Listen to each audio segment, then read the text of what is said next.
आप संघर्ष करें। बहन कुमारी मायावती जी जिंदाबाद, बहन कुमारी मायावती जी जिंदाबाद। बहन जी आप संघर्ष करें, बहन जी आप संघर्ष करें। बहुजन समाज पार्टी जिंदाबाद, बहुजन समाज पार्टी जिंदाबाद। बहन कुमारी मायावती जी जिंदाबाद, बहन कुमारी मायावती जी जिंदाबाद। बहन जी आप संघर्ष करें, बहन जी आप संघर्ष करें। सर्व समाज के सम्मान में, सर्व समाज के सम्मान में बहन कुमारी मायावती जी जिंदाबाद, बहन कुमारी मायावती जी जिंदाबाद। बहन जी आप संघर्ष करें, बहन जी आप संघर्ष करें। बहन कुमारी मायावती जी जिंदाबाद, बहन कुमारी मायावती जी जिंदाबाद।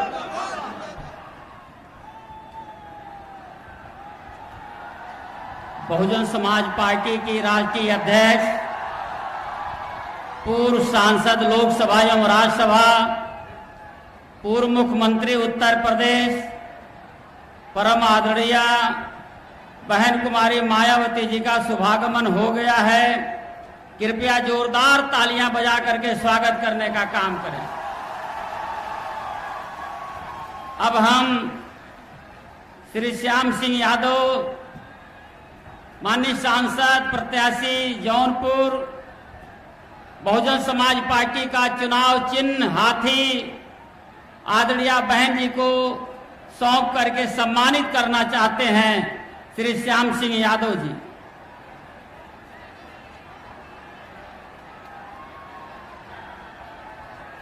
चंदौली के प्रत्याशी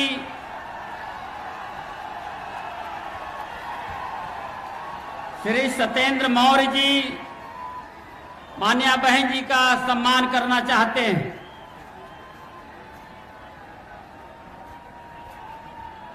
श्री रघुनाथ यादव, श्री रघुनाथ चौधरी,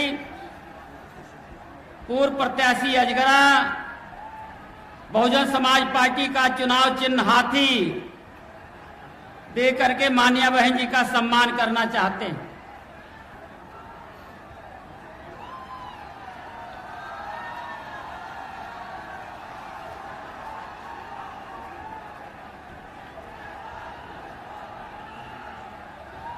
श्री अतहर जमाल लारी, ये बहुजन समाज पार्टी का हाथी चुनाव चिन्ह प्रदान करना चाहते हैं। श्री विष्णु दयाल सेठ, जो आदरणीय बहन जी को मुकुट दे करके सम्मानित करना चाहते हैं।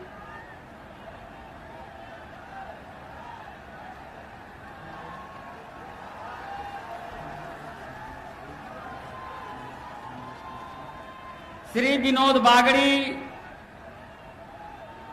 सम्मान करेंगे।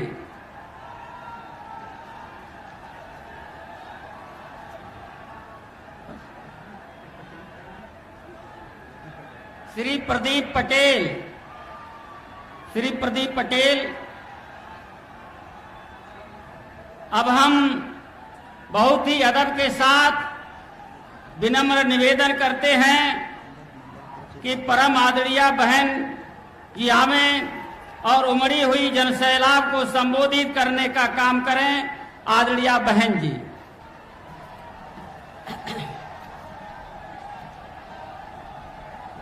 बीएसपी की इस चुनावी जनसभा में इकट्ठा हुए पार्टी के सभी छोटे बड़े पदाधिकारी एवं कार्यकर्तागण, आज आप लोग देश में व जहां आपके उत्तर प्रदेश स्टेट में भी लोकसभा के लिए हो रहे आम चुनाव में अपनी पार्टी के उम्मीदवारों के समर्थन में मुझे सुनने के लिए यहाँ भारी संख्या में इकट्ठा हुए हैं, तो उसके लिए मैं आप सभी लोगों का हार्दिक दिल से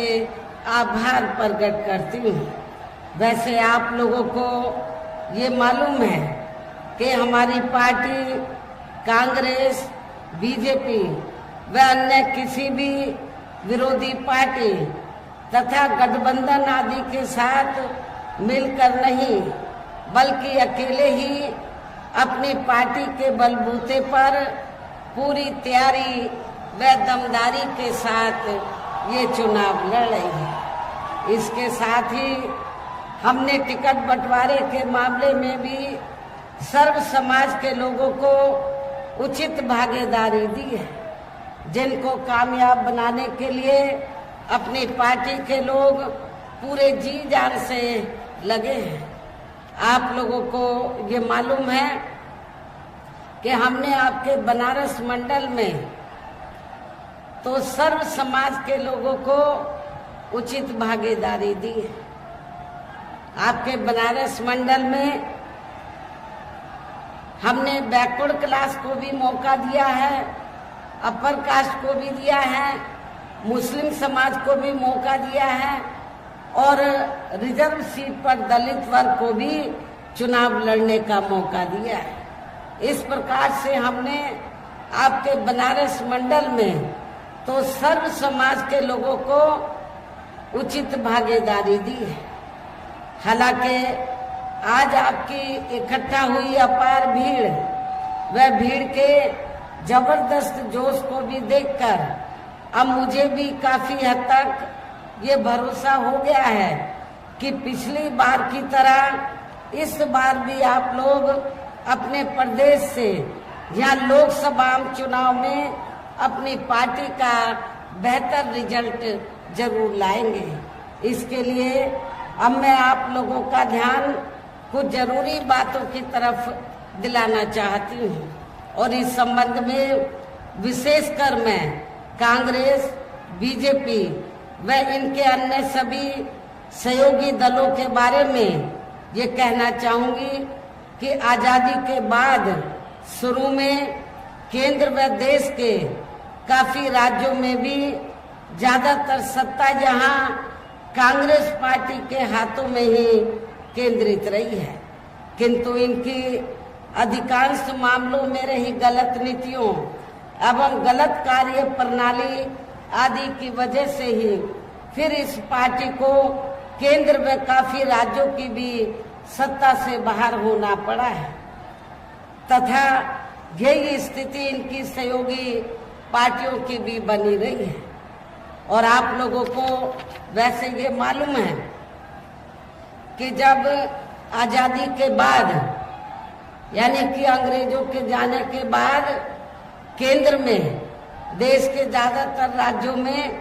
कांग्रेस पार्टी सत्ता में आई और केंद्र में जब पहली सरकार बनी थी कांग्रेस पार्टी की, तो उस पहली सरकार में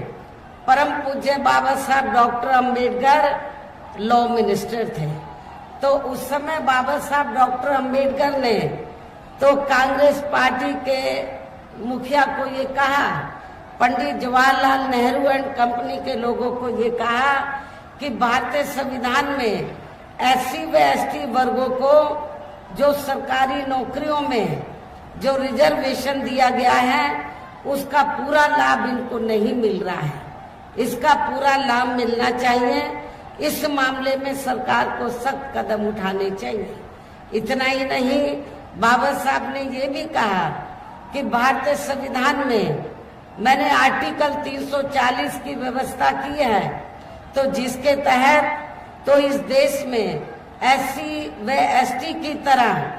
तो और भी अति पिछड़े वर्ग के लोग हैं, अति पिछड़े वर्ग के लोग हैं जिनकी सामाजिक, शैक्षणिक और आर्थिक स्थिति एससी व एसटी की तरह दयनीय है। तो बाबा साहब ने उस समय पंडित जवाहरलाल नेहरू को ये कहा कि इनको भी, जो अति पिछड़े वर्ग के लोग हैं, इनको भी आरक्षण की सुविधा मिलनी चाहिए और आपको आर्टिकल 340 के तहत कमीशन बैठाकर इनको रिजर्वेशन देना चाहिए। लेकिन कांग्रेस पार्टी की सरकार ने बाबा साहब डॉक्टर अंबेडकर की बात को नहीं माना, जिससे दुखी होकर, और भी कई कारण थे जिससे दुखी होकर फिर परम पूज्य बाबा साहब डॉक्टर अंबेडकर को लॉ मिनिस्ट्री से इस्तीफा देना पड़ा था। लेकिन आज वही कांग्रेस पार्टी के उनके चेले चाटे क्या कहते हैं कि हम आरक्षण के खिलाफ नहीं हैं, हम संविधान के खिलाफ नहीं हैं, लेकिन इनके पुरखों ने तो संविधान के खिलाफ जाकर काम किया और रिजर्वेशन का पूरा लाभ आप लोगों को नहीं दिया था, ना कोई कमीशन बैठाया था। ये सब किसी से छिपा नहीं है, लेकिन वोट की खातिर आज उनके जो चेले चाटे हैं या उनके अनुयायी हैं, तो आज वोट की खातिर आरक्षण को लेकर बड़ी बड़ी बातें कर रहे हैं। इस मामले में बीजेपी भी कोई पीछे नहीं है, जबकि इन सभी पार्टियों की नियत सोच जो है वो रिजर्वेशन के खिलाफ है, और जिसकी वजह से ही फिर हमें बीएसपी बनाने की जरूरत पड़ी। यदि कांग्रेस पार्टी ने शुरू में अपनी जिम्मेवारी को ईमानदारी निष्ठा से निभाया होता तो हमें बीएसपी बनाने की जरूरत नहीं पड़ती। और इतना ही नहीं, फिर जिसकी वजह से ही फिर पिछले कई वर्षों से बीजेपी व इनके सहयोगी दल केंद्र एवं काफी राज्यों की भी सत्ता में काबिज हो गए हैं, लेकिन इनकी भी ज्यादातर रही जातिवादी, पूंजीवादी, संकीर्ण, सांप्रदायिक व द्वेषपूर्ण नीतियों एवं कार्य प्रणाली आदि से तथा इनकी कथनी व करनी में भी काफी अंतर होने की वजह से अब ऐसा लगता है इस बार ये पार्टी भी यानी कि भारतीय जनता पार्टी भी केंद्र की सत्ता में आसानी से वापस आने वाली नहीं है, बशर्ते यदि ये चुनाव इस बार फ्री एंड फेयर होता है तथा आम चर्चा के मुताबिक वोटिंग मशीनों में भी कोई गड़बड़ी आदि नहीं की जाती है। और वैसे भी इस बार चुनाव में इनकी कोई भी पुरानी एवं नई चल रही नाटकबाजी, जुमलेबाजी व गारंटी आदि काम में आने वाली नहीं है, क्योंकि अब देश की जनता काफी हद तक इस बात को समझ चुकी है कि इनकी पार्टी ने अब तक देश के विशेषकर गरीबों, कमजोर तबकों, मध्यम वर्गीय एवं अन्य मेहनतकश लोगों को जो इन्हें अच्छे दिन दिखाने के असंख्य प्रलोभन भरे वायदे किए हैं तथा अनेकों हवाई व कागजी गारंटी आदि भी दी है, तो उनका जमीनी हकीकत में अभी तक भी इन्होंने लगभग 1/4 हिस्सा भी कार्य पूरा नहीं किया है, बल्कि इसके स्थान पर इनका ज्यादातर समय व ताकत भी यहाँ इनके अपने चहेते रहे बड़े बड़े पूंजीपतियों एवं धन्ना सेठों को ही ज्यादा से ज्यादा मालामाल व धनवान आदि बनाने में तथा इन्हें हर स्तर पर छूट देने में व बचाने में ही लगी रही है, जिनके अधिकांश आर्थिक सहयोग से ही ये पार्टी व अन्य पार्टियां भी अपना संगठन चलाती हैं तथा चुनाव आदि भी लड़ाती हैं, जिसका काफी कुछ खुलासा बॉन्ड की आई रिपोर्ट से भी हो जाता है। और इस संबंध में वैसे आप लोगों को ये मालूम है कि अभी कुछ दिन पहले बॉन्ड के संबंध में तो माननीय सुप्रीम कोर्ट ने जो सख्त कदम उठाया और जब रिपोर्ट का खुलासा हुआ, मीडिया में रिपोर्ट छपी, तो उससे ये स्पष्ट हो गया कि इस देश में कांग्रेस, बीजेपी, अन्य सभी विरोधी पार्टियों ने इस देश के बड़े बड़े पूंजीपतियों व धन्ना सेठों से अपनी पार्टी के संगठन को चलाने व चुनाव आदि लड़ाने के लिए बॉन्ड के जरिए अरबों खरबों रुपया इस देश के बड़े बड़े पूंजीपतियों व धन्ना सेठों से लिया है। लेकिन आप लोगों को ये जानकर खुशी होगी कि बहुजन समाज पार्टी ही देश में एकमात्र ऐसी पार्टी है जिसने एक भी रुपया किसी भी बड़े पूंजीपति व धन्ना सेठ से नहीं लिया है। ये रिपोर्ट में उजागर हुआ है। इसलिए हमारी पार्टी हर साल बीएसपी मेंबरशिप के जरिए जन्मदिन के मौके पर थोड़ा थोड़ा धन इकट्ठा करके चुनाव के मौके पर भी थोड़ा थोड़ा आर्थिक सहयोग लेकर संगठन को चलाती है और चुनाव आदि भी लड़ाती है। इसके साथ ही अब ऐसा लगता है कि कांग्रेस पार्टी की तरह ही बीजेपी ने भी केंद्र की तमाम सरकारी जांच एजेंसियों का ज्यादातर राजनीतिकरण ही कर दिया है। इसके अलावा देश के किसान वर्ग भी वर्तमान बीजेपी की सरकार में शुरू से ही अपनी विभिन्न समस्याओं को लेकर काफी ज्यादा दुखी व परेशान रहे हैं और अभी भी हैं। जबकि यूपी में 4 बार हमारी पार्टी की रही सरकार ने इनके हितों का भी हर स्तर पर विशेष ध्यान रखा है। हमने अपनी चारों हुकूमतों में किसानों को खेती करने के लिए समय से सस्ते साधन उपलब्ध कराए और उनकी फसल का भी उन्हें उचित दाम दिया है। इतना ही नहीं बल्कि केंद्र में पूर्व की रही कांग्रेसी सरकार की तरह ही वर्तमान भाजपा सरकार में भी इनकी जातिवादी हीन सांप्रदायिक एवं पूंजीवादी सोच व नीतियों के चलते ही पूरे देश में सर्व समाज में से खासकर गरीबों, दलितों, आदिवासियों, पिछड़े वर्गों, मुस्लिम एवं अन्य धार्मिक अल्पसंख्यक समाज के लोगों का भी पूर्ण रूप से विकास व उत्थान आदि नहीं हो सका है। और इस संदर्भ में वैसे आप लोगों को ये मालूम है कि पूरे देश में यहाँ दलितों, आदिवासियों एवं अन्य पिछड़े वर्गों का सरकारी नौकरियों में वर्षों से अधूरा पड़ा आरक्षण का कोटा भी अभी तक पूरा नहीं भरा गया है। विशेषकर एससी व एसटी वर्गों के सरकारी कर्मचारियों का पदोन्नति में आरक्षण भी अब काफी हद तक प्रभावहीन ही बना दिया गया है। और खासकर जब समाजवादी पार्टी यहाँ सत्ता में थी तो उस समय तो इनका पदोन्नति में आरक्षण ही समाजवादी पार्टी की सरकार ने बिल्कुल खत्म कर दिया था। साथ ही केंद्र व राज्यों में भी विरोधी पार्टियों की रही सरकारों ने इन सभी वर्गों को प्राइवेट सेक्टर में आरक्षण दिए जाने की व्यवस्था किए बिना ही इनकी सरकारों के ज्यादातर सरकारी कार्य अब प्राइवेट सेक्टर के जरिए ही इनके बड़े बड़े पूंजीपतियों व धन्ना सेठों आदि को ही दिए जाने के कारण अब इनको पूरे देश में आरक्षण का बहुत कम ही लाभ मिल पा रहा है। इसी प्रकार इनका अन्य और मामलों में भी शोषण व उत्पीड़न आदि होना अभी तक भी बंद नहीं हुआ है। इनके साथ साथ मुस्लिम व अन्य धार्मिक अल्पसंख्यक समाज के लोगों की भी हालत हर स्तर पर यहाँ काफी ज्यादा खराब व दयनीय बनी हुई है, जिसका काफी कुछ खुलासा सच्चर कमेटी की रिपोर्ट में भी किया गया है। इतना ही नहीं बल्कि पिछले कुछ वर्षों से केंद्र व अधिकांश राज्यों में भी बीजेपी व आरएसएस की सरकारों के चलते हुए अब इनका विकास व उत्थान आदि होना भी काफी हद तक बंद सा हो गया है। आए दिन इन पर खासकर हिंदुत्व की आड़ में हो रही जुल्म जाति भी यहाँ काफी ज्यादा चरम सीमा पर पहुंच चुकी है। इनके साथ साथ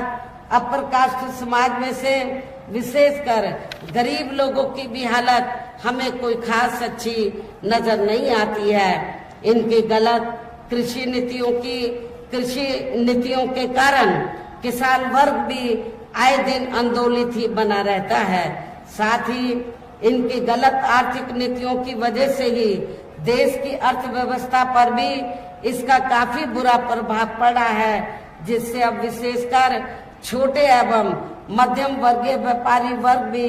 काफी ज्यादा दुखी व परेशान है। और अब केंद्र में पूर्व की रही सरकारों की तरह ही वर्तमान भाजपा सरकार में भी यहाँ पूरे देश में गरीबी, बेरोजगारी एवं महंगाई आदि भी लगातार काफी ज्यादा बढ़ रही है। देश में हर स्तर पर फैला भ्रष्टाचार भी अभी खत्म नहीं हुआ है। ऐसे में अब आप लोगों को देश में हो रहे लोकसभा आम चुनाव में कांग्रेस, बीजेपी व इनकी सहयोगी पार्टियों को भी केंद्र की सत्ता में आने से जरूर रोकना है। जिनकी गलत नीतियों व गलत कार्य प्रणाली आदि को आप लोग काफी हद तक आजमा भी चुके हैं। ऐसी स्थिति में अब ये विरोधी पार्टियां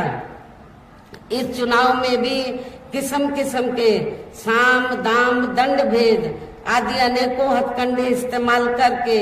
केंद्र की सत्ता में आने की भी पूरी कोशिश में लगी हैं, जिनसे अपनी पार्टी के लोगों को हर स्तर पर काफी ज्यादा सावधान रहना है। और इस मामले में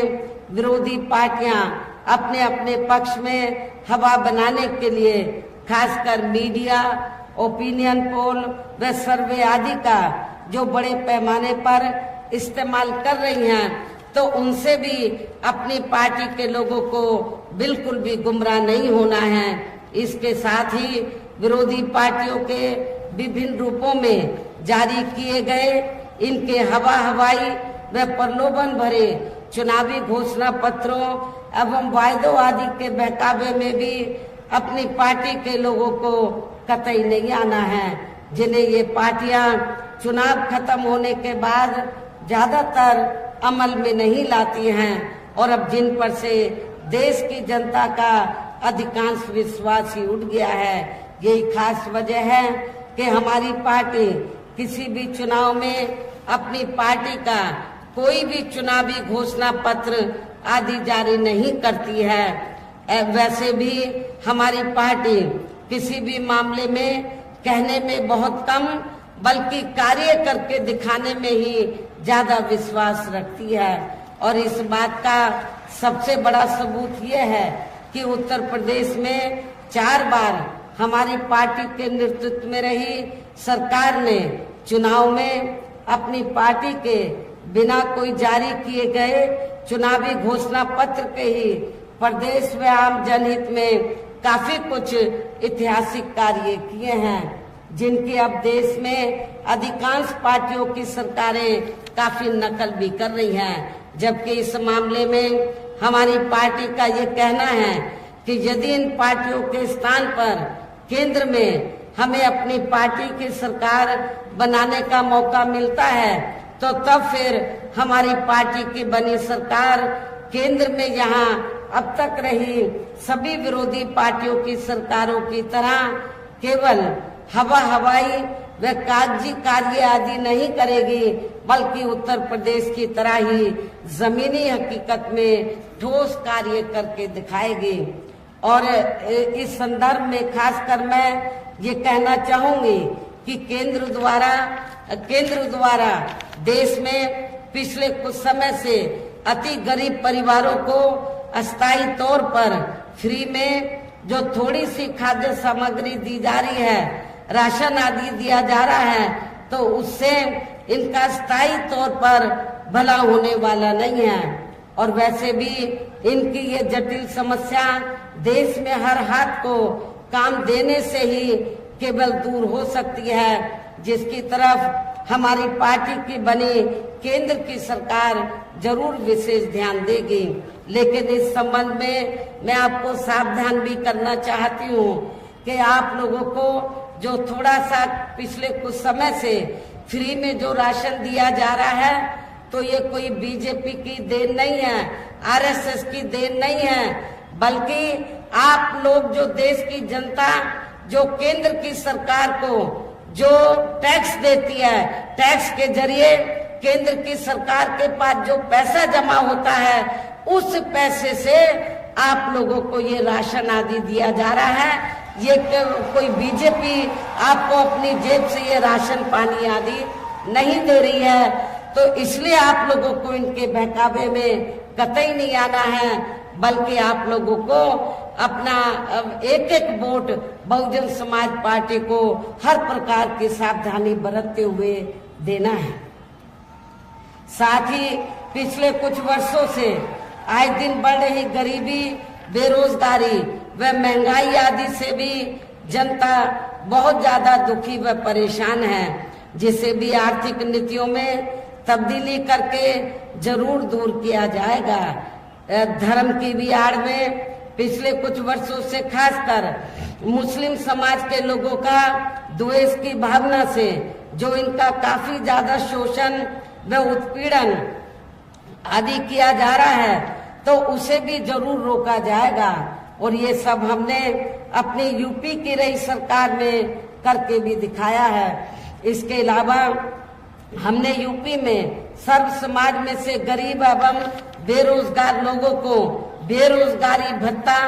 आदि न देकर उन्हें बड़ी तादाद में रोटी रोजी के साधन भी उपलब्ध कराए हैं। जो अब ये कार्य भी अधिकांश ठंडे ही पड़े हैं, जिनको फिर केंद्र में बीएसपी की सरकार बनने पर प्राथमिकता दी जाएगी।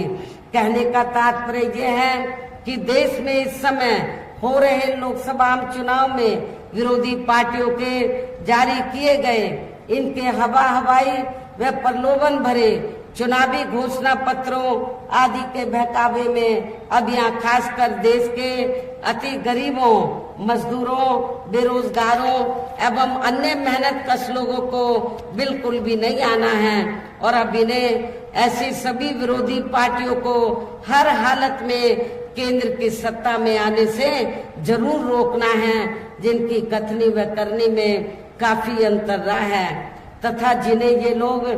बरसों से आजमा भी चुके हैं। ऐसे में अब मेरा यही कहना है कि आप लोगों को अपने खुद के व अपने प्रदेश क्षेत्र एवं देश के भी हित में अपने वोटों को यहाँ कांग्रेस, बीजेपी व अन्य विरोधी पार्टियों को न देकर केवल अपनी एकमात्र हितैषी पार्टी बहुजन समाज पार्टी को ही देना है। जो ये पार्टी उत्तर प्रदेश की तरह ही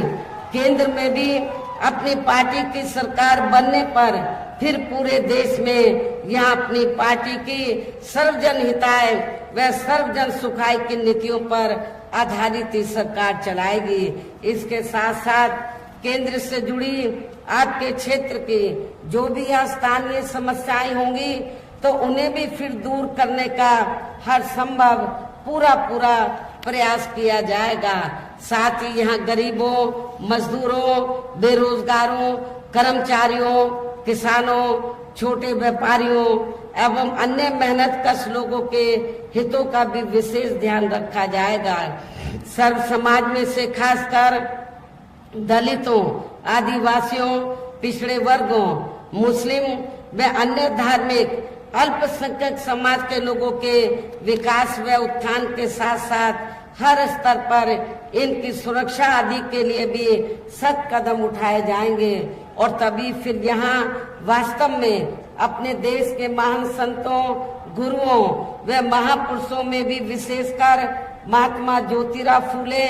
श्री छत्रपति शाहू जी महाराज, श्री नारायण गुरु, बाबा साहब डॉक्टर भीमराव अंबेडकर एवं मान्यवर श्री कांशीराम जी आदि का अधूरा रहा सपना जरूर साकार हो सकता है, जिनको यूपी में हमारी पार्टी की रही सरकार द्वारा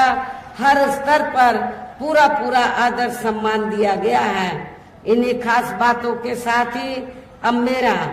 देश व आपके स्टेट के भी हित में यही कहना है कि हमारी पार्टी ने यहाँ के बनारस मंडल में जिनको भी लोकसभा के लिए चुनाव के मैदान में उतारा है, जो आपके सामने मंच पर भी मौजूद हैं, तो उन्हें आपको जरूर कामयाब बनाना है, जिसके लिए यहाँ पार्टी के सभी स्तर के छोटे बड़े पदाधिकारी एवं कार्यकर्तागण आदि पूरे जी जान से लगे हैं। और अब अंत में मेरा यही कहना है कि आप लोगों को वोट पड़ने वाले दिन यहाँ बीएसपी के अपने सभी लोकसभा उम्मीदवारों को अर्थात हमने बनारस मंडल में जौनपुर लोकसभा की सीट से श्री श्याम सिंह यादव जो बीएसपी के वर्तमान में सांसद हैं, इनको चुनाव के मैदान में उतारा है। आप लोगों को ये मालूम है कि इस एज में भी ये जनता की सेवा में लगे रहते हैं। आप इनको एक मौका जरूर दीजिए, इनको जरूर मेंबर पार्लियामेंट बनाकर भेजिए। मछली शहर जो सुरक्षित लोकसभा की सीट है, हमने यहाँ से श्री कृपा शंकर सरोज को चुनाव के मैदान में उतारा है। वाराणसी लोकसभा की सीट से हमने श्री अतर जमाल लारी को, चंदौली लोकसभा की सीट से हमने पिछड़े वर्ग से श्री सत्येंद्र कुमार मौर्य को, बलिया लोकसभा की सीट से हमने श्री लल्लन सिंह यादव को इनकी लोकसभा की सीट का कुछ एरिया बलिया में आता है और कुछ एरिया गाजीपुर जिले में आता है, लेकिन सीट का नाम है बलिया, इसलिए बलिया लोकसभा की सीट से हमने श्री लल्लन सिंह यादव को, गाजीपुर लोकसभा की सीट से हमने डॉक्टर उमेश कुमार सिंह को चुनाव के मैदान में उतारा है। बीएसपी के ये सभी प्रत्याशी पूरे जी जान से आपके क्षेत्र में आप लोगों से वोट की अपील करने के लिए जी जान से लगे हैं। मेरी आप लोगों से पुरजोर अपील है कि आप लोग बहुजन समाज पार्टी के इन सभी प्रत्याशियों को बीएसपी का जो चुनाव चिन्ह हाथी है, हाथी चुनाव चिन्ह के सामने वाले बटन को दबाकर इनको भारी वोटों के अंतर से जरूर कामयाब बनाना है। इस खास अपील के साथ ही अब मैं अपनी बात यही समाप्त करती हूँ। जय भीम, जय भारत।